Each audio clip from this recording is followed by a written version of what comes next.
The dollar bill is in your pocket and you know exactly what it can buy. That's the thing about $1. It has a weight to it, a specificity, a relationship with the world that is perfectly legible. You are standing in a bodega in the Bronx at 7:14 in the morning, and you have $1.14 in your account, and the coffee costs $1 and the tax brings it to $1.08. And you are doing the math that people who have never done this math don't understand is a different kind of math entirely. Not arithmetic, but decision theory. Not addition, but the calculation of consequences. Because the 6 cents you don't have are not 6 cents. They're the difference between the coffee and nothing, and the decision you make in the next 4 seconds will determine whether you function today or don't. Your card declines. The man behind the counter has seen this before. He doesn't say anything. He just looks at the line behind you.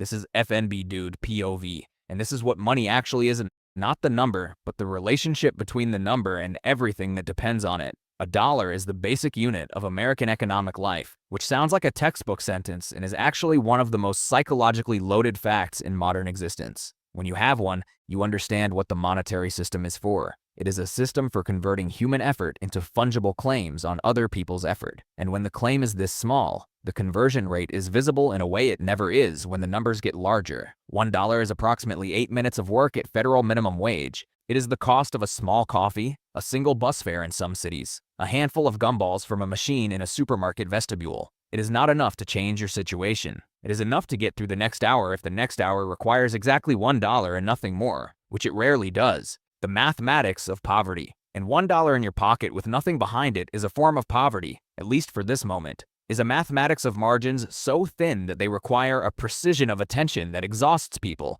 that uses cognitive bandwidth that other people spend on other things, that is itself a tax on every decision made inside it. You know this if you've lived it. If you haven't, the knowing is theoretical, and the theoretical knowing is not the same thing. You grew up in circumstances that weren't poverty but weren't far from it, which is the circumstance that produces the most specific relationship with money. Not the relationship of someone who never had enough and stopped expecting to. Not the relationship of someone who always had plenty and never thought about it. But the relationship of someone who was close enough to the edge to know the edge was there, who learned early that the distance between okay and not okay was smaller than it appeared from outside, who developed a sensitivity to financial precariousness, the way people raised near earthquakes develop a sensitivity to small tremors that others don't notice. You learned to count. You learned that counting mattered. You learned that the people who said money doesn't matter were the people who had enough of it that it had stopped being a problem, which is the only circumstance under which money doesn't matter, and which is not the same as it actually not mattering. The first time you have nothing, really nothing, not the nothing of temporary inconvenience, but the nothing of not knowing where next month's rent comes from.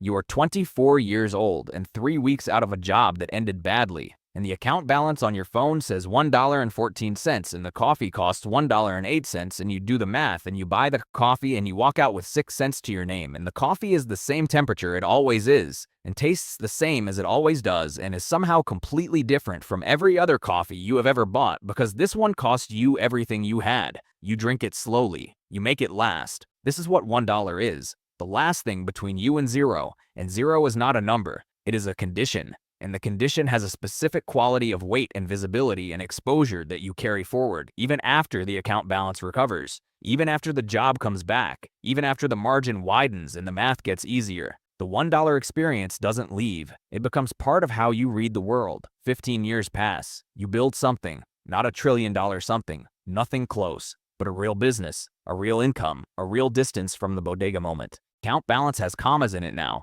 then more commas. You remember the coffee? You remember counting. You tip generously at restaurants because you remember what it costs to not have enough, and you know that the server is doing that math right now, at every table, and you want to be the table that doesn't make the math harder. This is what surviving the $1 moment does. It installs a permanent sensitivity to the mathematics of scarcity in people who are lucky enough to eventually leave scarcity behind. It makes you a different kind of wealthy person, if wealthy is what you become, because the memory of not having recalibrates the experience of having in ways that people who are always comfortable don't feel. You don't take it for granted. You can't. The bodega is too recent, even 15 years later. The smell of it, the look on the man's face, the 6 cents. Then the number changes in a way that defeats the category of number. Not a trillion. That was a thought experiment, a hypothetical, a way of asking what money becomes when it exceeds human scale. but large enough that something shifts in the relationship between you and the dollar that you've been having for your entire adult life. Large enough that the margin between okay and not okay, which was the central organizing fact of your 20s,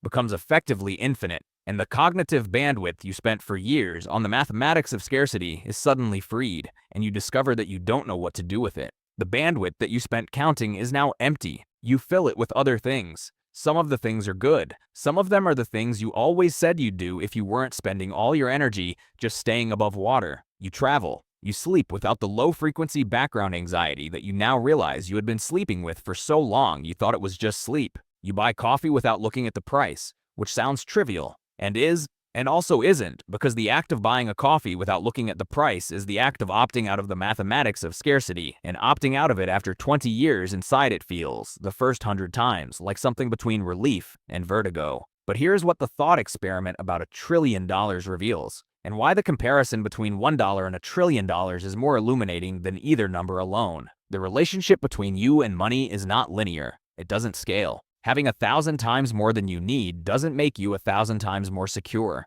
It makes you secure in a way that stops being measurable. And the cessation of measurability is its own strange condition. When you had $1, you had a very clear relationship with money. Money was the mechanism of survival, and every dollar was a unit of that mechanism. And the mechanism was legible and present and demanding of attention. When the number becomes very large, not trillion large, but large enough, the mechanism disappears. Money stops being a thing you interact with and becomes a thing that operates on your behalf without your direct involvement. And the disappearance of the interaction is the disappearance of a relationship you've had your entire adult life, and the absence of it is more disorienting than you expected. The $1 trillion version of this is just the extreme expression of a process that begins much earlier. Every order of magnitude of wealth changes the nature of the thing. At $1, money is immediate and physical and demands your full attention right now. At $10,000, it is a cushion, a margin, the ability to absorb a small shock without catastrophe. At $100,000, it is the beginning of optionality, the capacity to make choices that weren't available before.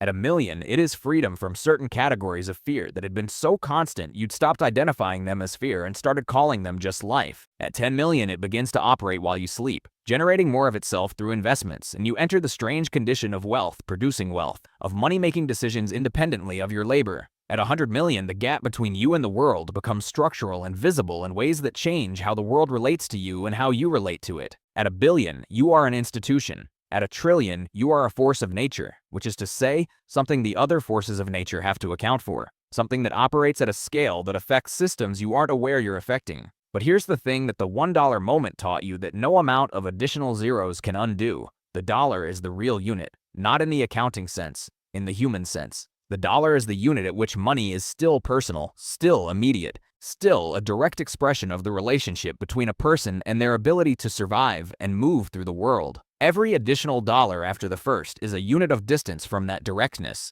a unit of insulation from the rawness of what $1 is. The billionaire and the trillionaire have so many units of insulation that the rawness is not accessible to them from inside their own experience. They have to be told about it, shown it, taken to the bodega, and made to understand that the 6 cents in this moment is not 6 cents. It is the entire immediate world. They can be told. Most of them can understand it intellectually, but the cellular knowledge of it, the knowledge that lives in the body, that reconfigures how you read every transaction, every hearing the number and doing the calculation in real time with everything you have, which is $1.14. The thought experiment. What would you do with $1 trillion is always answered with grand plans. End poverty, fund science, build things, change the world, and maybe the $1 trillion philanthropist does real things. The money moves and real outcomes change. But the thing that the bodega moment installs in you, if you were there, if you felt the weight of the $1 the way it needs to be felt to be understood, is a permanent awareness that all of it,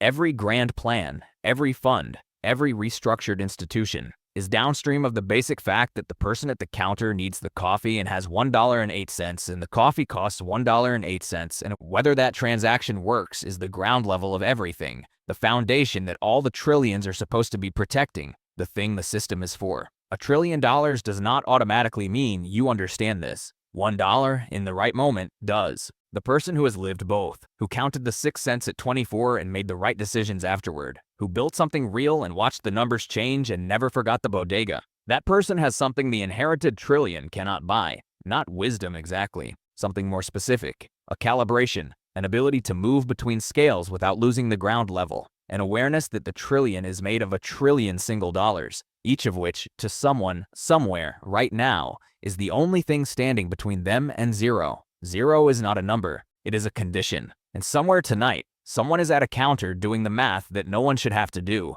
and the number in their account is small enough that every cent counts. And the coffee costs exactly what they have, and they're hoping the card goes through. And the hope is the entirety of their immediate world. And they don't need a thought experiment about $1 trillion. They need the card to go through. That's the dollar. That's what money is. That's how it works.